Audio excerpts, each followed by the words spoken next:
Hello and welcome back. My name is Nathan House and I am with the Church of Christ in Houston, California. And if you could like or subscribe to this video, that would be great. We're going to be back in the Gospel of John. We've been in the Gospel of John for the last couple of videos. We're going to be in it today and at least one more after this. What we've been doing is kind of tracking the last week or so of the life of Christ. So we begun in John chapter 11 with Christ's resurrection of Lazarus from the grave. We went on from there, and we saw how that sign, right? That's what the gospel calls that event. We saw how that sign of the resurrection of Lazarus pushed the Pharisees and those who hated Christ to want to kill Christ. So that was kind of something that advanced that train, right? That coming train of Christ's death and all the stuff he was going to go through. And then we saw in John chapter 12, Lazarus' sister Mary anoints Jesus, and Christ says, she has anointed me beforehand for my burial. Christ wouldn't get to be anointed properly and properly put into the tomb. So Christ says what she has done beforehand for my burial. Then we saw it later on in that chapter 12, verse 23, how Christ says the hour has now come, right? We see that the hour has now come. You see, John has been saying the hour hasn't come. It wasn't his time. But now the time has come. And so now we see how this train continues to advance. So we were in John 11 and 12, the last couple of videos. Today we're going to hop all over to chapter 18. So in 13 through 17, Christ has been teaching. He's been demonstrating the spirit of Christ, his service, right? Washing the disciples' feet. He's been teaching them that the Holy Spirit's going to come. He's going to help them to remember all things. We saw his high priestly prayer in John 17. We didn't see it, but if you go read 13 through 17. So all of those things have happened. So when we come to John chapter 18, this is where it picks up. So it picks up where Christ is finished with his teachings. So that's what we're going to look at today. What's going to happen in John 18 and 19. We're going to see how these two chapters continue to advance, as we've already talked about, this thread in the Gospel of John, this thread of the kingship, right? Jesus is king. The king has come. So we're going to see how this thread in the Gospel of John continues to advance the kingship. You can see on the screen here, you say that I am a king, for this purpose I was born, right? That's why Christ came. Christ came to be king. In the Gospel of John, that is a major thread. So we're going to see how that thread continues to advance. We're going to see another thread or two that John begins to kind of put in place as well. I want to throw this on the screen here real quickly. This is a map showing kind of the process that Christ was going to go through. This isn't just from the Gospel of John. This pulls into other gospel accounts, as you can see here, in number 4 here. But this is going to take into account some of his places that his last night when he was arrested.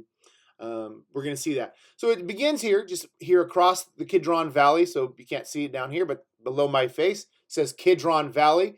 And so here we have the Temple Mount. Across the Kidron Valley was the Mount of Olives. Christ would go there to pray, and Christ would go there with his disciples. And of course, Judas knew this.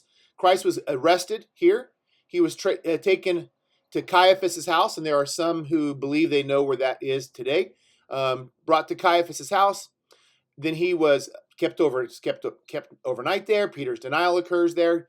Brought back to the temple. Brought to Pilate. And then, not recorded in the Gospel of John, but Pilate then sends Jesus to Herod. Herod had been wanting to meet Jesus. Herod sends Jesus back to Pilate. Pilate then condemns Jesus to death, where Jesus is taken and crucified. If you go to the city of Jerusalem today, the old city of Jerusalem, the city walls now wrap around, right? You can see up here, modern wall. The modern wall today wraps around where Christ was crucified. But at the time of Christ, this was outside of the city walls. And of course, that's what scriptures teach us, that Christ was crucified outside of the city. But this is kind of a layout of Christ's night. We'll see some of these spots, some of these locations as we read the Gospel of John, although we won't pay a lot of attention to all of them. Nevertheless, so across that Kidron Valley, so up here would be the Temple Mount. You can't see it on the screen. Across the Kidron Valley to the Mount of Olives. Here's just a couple of images that we see here. We're going to hop over to John chapter 18. I'm going to throw that on the screen for you. Again, follow along in your own Bible or follow along on the screen if you would like. John chapter 18, let's get into this. When Jesus had spoken these words, well, what does this mean? I just kind of began by saying in John the high priest prayer, right? When Christ had spoken these words, he went out with his disciples across the brook Kidron, where there was a garden, right? Here he crosses over here to Kidron Valley, and he goes to the garden, right? So he went, there was a garden which he and his disciples entered. Now Judas, who betrayed him, also knew the place, for Jesus often met there with his disciples. So Judas betrays his friend, knowing where his friend would go. He anticipates it, and he goes there, bringing with him some officers from the chief, a band of soldiers.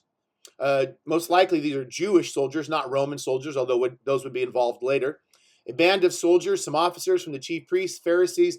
They went there to go and arrest the friend of Judas with lanterns and torches, and they bring weapons. And so again, we see the type of people that have come. Now, what's really interesting, this interesting event occurs in verses 4 through 8. Then Jesus, knowing all that would happen to him, came forward and said to them, "Whom do you seek?" And they answered him, "We're seeking Jesus of Nazareth." Jesus said to them, "I am he." I'm going to hover over this real quickly for you. Greek, I am, right? This I am. Very simple in the Greek, verse 6, verse 8. Now, that's an interesting phrase because it reminds us of the encounter that Moses had at the burning bush in Exodus chapter 3.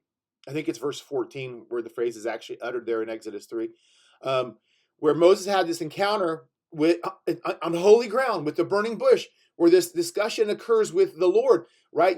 I am who I am is what the Lord tells Moses, right? I am who I am. Says to them, I am. They said, "We're seeking Jesus of Nazareth. I am."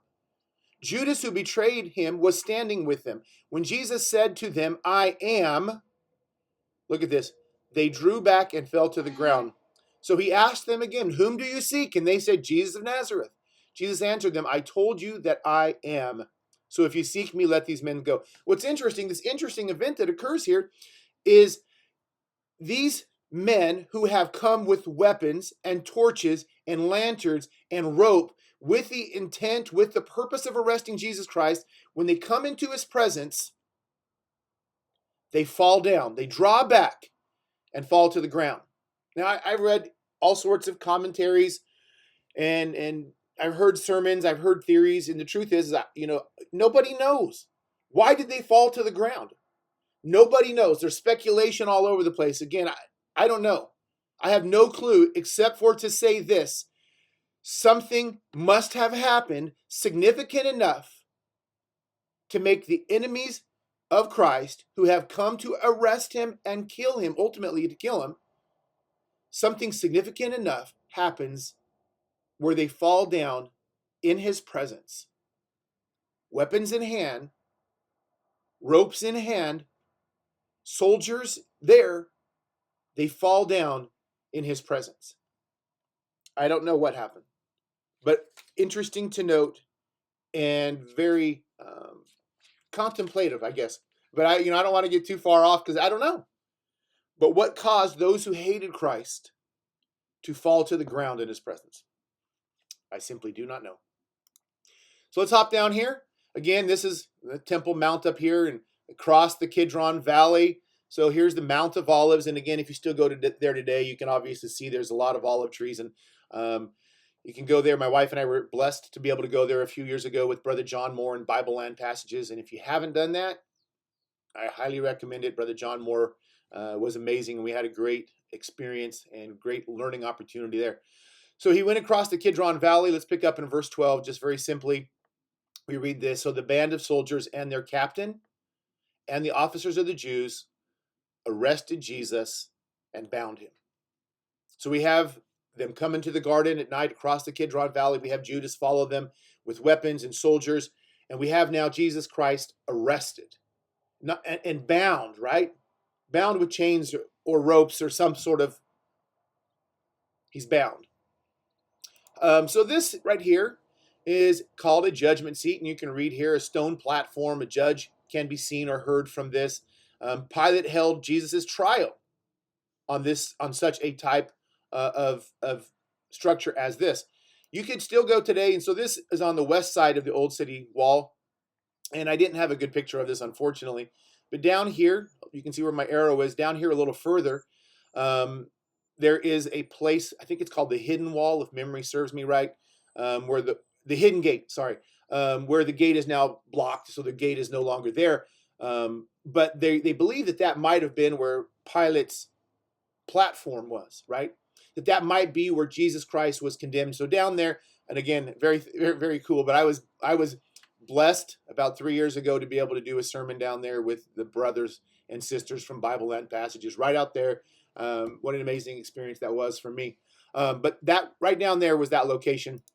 So let's hop over here and we're going to see John chapter 18 where Jesus goes in front of Pilate. I have no idea why that just resized on me, but I'm not going to worry about it. Okay. John chapter 18. Let's go down here to verse 28. I'm skipping over some stuff, so go back and read that more on your own. Then they led Jesus from the house of Caiaphas, right? Here we go, down here from the garden, brought to Caiaphas, kept overnight. So then they led Jesus to from the house of Caiaphas to the governor's headquarters, to Pilate's. Back to the map real quick. From the house of Caiaphas. Now, John doesn't record this trip over here, but John does record him going to Pilate's location here. And again, I said this is, I showed you that a second ago, that tower over here was where I got to preach that sermon. So how cool that was. So let's go back here. So it was early morning. Again, Christ was arrested at night. Now it's morning time. Christ has been abused. Christ has been shuffled around. Not just lack of sleep is hard enough on me, but now he's been abused and mistreated all along that way, that whole evening. It was early morning. The fatigue, the exhaustion, the abuse he's already gone through is probably something that we minimize, but we shouldn't. They themselves, the Jews, did not enter the governor's headquarters so that they would not be defiled, but could eat the Passover. These men who were willing to murder an innocent person don't want to be defiled. We want to be able to eat the Passover. We're willing to kill an innocent person, but we sure don't want to be defiled. And again, the hypocrisy is pretty amazing. Verse 29, so Pilate went outside to them and said, what accusation do you bring against this man? So again, notice the question. What has he done? We see that question kind of mimicked again later where Pilate asks it directly of Jesus in verse 35. What have you done? What has he done? They answered him, if this man were not doing evil, we would not have delivered him over to you. They don't answer anything. Oh, he's done something bad, Pilate.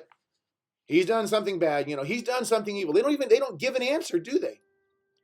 They don't give him that. My phone is blowing up here. Probably my son. Pilate said to them, take him yourself and judge him by your own law. The Jews said, now here is where we see the intent of the Jews. And this takes us all the way back to John 11, after Christ resurrects Lazarus, where they had decided they need to kill Christ. The Jews said, it is not lawful for us to put anyone to death. Their intent is death. They act like they don't want to break a law. And again, later on, they'll stone people. So it's, again, an interesting observation here. But they had to put him on the cross. You see, that was the plan. Christ has already said in John chapter 12, we'll hop over there in a second. Christ has already said in John chapter 12 that he would be lifted up, meaning John says in John 12, so Christ will say, I'm going to be lifted up. And then John will immediately say, Christ said this to explain how he was going to die. He was going to be lifted up on a cross. And so John again makes this comment. This was to fulfill. In order for Christ to be on a cross, the Romans had to do it. This was to fulfill the word that Jesus had spoken to show by what kind of death he was going to die. Let me kind of see if I can hop over there real quick. I'm going to hop over back to chapter 12. So we're going backwards for a second. Jesus says, and I, when I am lifted up from the earth, right? He's going to be put on the cross. He's going to be lifted up from the earth, will draw all people to myself. Then John, the writer of this gospel, immediately says, he said this to show. Now this is that word to signify, right? We've talked about how the word sign is a key idea in the Gospel of John. It's a key word in the Gospel of John. John records the signs of Jesus. This is the word literally that means to signify, to show a sign. He said this to show a sign by what kind of death he was going to die. So John makes that comment. Let's come back to John chapter 18. Hopefully that works. It did. So look at this verse again. Look at what John says now in verse 32. This was to fulfill the words that Jesus had spoken to show. Same word, right? Signify. To signify, to show a sign as to what kind of death he was going to die. Let's pick up in verse 33. So Pilate enters headquarters again.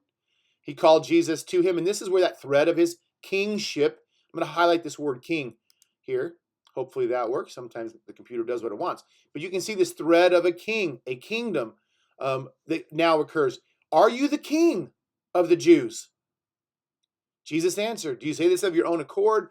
Pilate says, am I a Jew? Your own nation, the chief priests have delivered you to me. What have you done? Jesus says, my kingdom. So Christ is acknowledging that he is a king, isn't he? My kingdom, but he was not what they expected of a king, what the Jews expected of the king. He's not anything that was going to be setting up an earthly kingdom. My kingdom is not of this world. If my kingdom were of this world, my servants, my officers, would have been fighting that I might not be delivered over to the Jews, but my kingdom is not from this world. So then Pilate says, so you are a king. You say that I'm a king. Now that's an affirmative answer. That is an affirmative answer. I am a king. For this purpose I was born. For this purpose I have come into the world. And this is the truth, Pilate. The truth is, Pilate, I am a king. That is the truth. And after he had said this, he went back outside and says to the Jews, here's another thread that is going through here. Here's the thread. The innocence of Christ. This is a thread. So we have the king thread. We have the innocence thread. Watch this, I find no guilt in him. I find no guilt in him. Here's the king thread, right? I find no guilt in him. Let's hop back here for a second. So now what we're going to see is the abuse of Christ is going to increase, right? He's already been abused at the hands of the Jews, right? The Jews have already arrested him, tried him. They have hit him. But the abuse of Christ is going to greatly increase now that he is in the hand of the Romans. The Jews had laws. Now, obviously, they broke laws when they chose, but they had laws about how many times they could hit someone. 40 times was the most you could hit, so they would typically hit 39, just so they didn't accidentally go over. But they would abuse you, 39, stripes. But the Romans had no such restrictions, no such controls to their abuse. And so they would take this whip that you see on the side here, and they would embed in these leather strips, they would embed stone or pottery, something sharp. And so when those whips, you can see them in the hand of these individuals here, these soldiers whose job was to do this, and they would do it well. And so when they would whip people, it would literally rip the flesh off of the person that was whipped. It would rip their flesh off. People would frequently die. And they would whip one side, according to things that I have read, they would whip one side, then turn them over and whip the other. So we're going to hop over to John 19. And so that's what we read here when he is flogged. That's that process of the whipping that occurs to Jesus. Then Pilate took Jesus and flogged him. And the soldiers, here's that further abuse, right? The soldiers twisted together a crown of thorns and put it on his head. So here's again more abuse, this thorns, and again, the kingly thread, the mocking thread, the abuse, right? All of these things. The crown of thorns, put it on his head, arrayed him in a purple robe. So here is his kingly robe, his kingly crown. They said to him, "Hail, King of the Jews," and struck him. So we see abuse. Pilate takes him out. Watch what he says. "See, I am bringing him out to you that you may know that I find no guilt in him," right? Go back here. I find no guilt in him. I find no guilt in him. So Jesus came out wearing the crown of thorns and the purple robe, and Pilate said to them, "Behold the man. Look at him." And perhaps Pilate thought he could appease the Jews by simply abusing him and presenting him to them like this. Perhaps he thought he could appease the Jews. So he brings Christ out, presents him back to them. But the Jews were not going to be appeased with simply the abuse of Christ. They wanted his death. And God has already promised his death. Christ has already said he's going to be lifted up on the cross. So when the chief priests and the officers, so we're going to hop over here. We're going to continue down. We're going to pick up here in verse 6, where we see the crucifixion occur. So we pick up here. It says, so the chief priests and officers saw him. They cried out, "Crucify him, crucify him." Pilate said to them, "Take him yourselves and crucify him, for I find no guilt in him. You see, Pilate didn't want to do this. Pilate was already afraid. His wife had already came to him and told Pilate, have nothing to do with this righteous man, because I have suffered much tonight in the way of a dream because of him. Right? So Pilate says, take him and crucify him. I don't find any guilt in him. The Jews said, we have a law, and according to that law, he ought to die because he has made himself the Son of God. This frightens Pilate. He was even more afraid. He entered the headquarters and said to Jesus, now he asks him yet another question, where are you from? Christ gives him no answer. Pilate says, will you not speak to me? Don't you know that I have authority? And Christ says, you don't have any real authority except for what's been given to you, right? But let's push on here. Let's drop down a little further. Pilate, verse 12, from then on, Pilate sought to release him, right? He wanted him out. He wanted to release him, but the Jews cried out, you can't do that, right? You're not going to be, you're not, you're going to anger Rome. He's claiming to be a king. You can't claim to be a king, and you're opposing Caesar. So they're frightening Pilate. Pilate is frightened of the whole event regarding Jesus. Pilate finds himself in a position where he doesn't know what to do and won't do the right thing. So Pilate heard these words. He brought Jesus out, sat down on the judgment seat at a place called the stone pavement, right? That's what I was showing you guys earlier. Something like this, right? He goes out to a place called the stone pavement in Aramaic, Gabbatha. And so now it was the day of preparation of the Passover. Now John begins to introduce something that becomes more prominent, the Passover. Why is that important? How does that fit into what John is doing? One of the things that John has been doing in his gospel is laying out Jesus as the Passover lamb, right? Going all the way back to John chapter 1, right? Behold the Lamb of God who takes away the sins of the world. Of course, the Passover, we remember that this is taking us back to the book of Exodus, when the Israelites were in Egyptian bondage, Egyptian captivity, and when their plagues were elevating, right? The plagues were getting worse and worse, and God says, you know what? Here's going to be the final plague. I'm going to kill all the firstborn males in Egypt. And here's how you can safeguard yourself. Here's how you can make sure that you are saved. How can you make sure you're saved? Through the blood of a lamb. Take the blood of a lamb and put it over your door, and the angel of death will pass over your house, pass over, and you will be saved by the blood of the lamb. And so the Gospel of John is showing this thread working through the Gospel of John that Jesus is that Passover lamb. It was about the 6th hour. So this is a thread that continues, that is in the Gospel of John, that I wanted to at least observe here real quickly. He said to the Jews, behold your king. Again, the king thread. They cried out, away with him, crucify him. Pilate said, shall I crucify your king? We have no king. What a bunch of hypocrites, right? They hated Rome, they hated Caesar, but here their hate for Jesus trumps even that. We have no king but Caesar. So he delivered him over to be crucified. So they took Jesus. He went out bearing his cross to the place of the skull. Verse 18, there they crucified him. There they crucified him. And we read that, and we need to understand everything that goes with that, right? We need to understand everything that goes with that, the abuse, the driving of a holes through your hands, most likely through the wrists, in order for it to hold in place. This was all considered hand in the mind of a Jew, through the nail of the feet, through the abuse of all of these things. They crucified him with 2 others. Pilate writes this inscription, puts it over him. This inscription reads, Jesus of Nazareth, King of the Jews. The Jews didn't like that, right? So they said, don't write that he's the King of the Jews. You could write that he claims this. Pilate says, what I have written, I have written. And not only did Pilate write that he is the King of the Jews, Pilate wrote it in the languages that everybody would be able to read, right? Aramaic, you could read it. If you're Roman, Latin, right? You could read it. The world was largely Greek speaking at that time too, right? Following Alexander the Great and all of that. So he writes it in these 3 prominent languages. This is the King of the Jews. And Pilate, while a coward, Pilate advances this kingship of the thread, this thread of the kingship of Christ.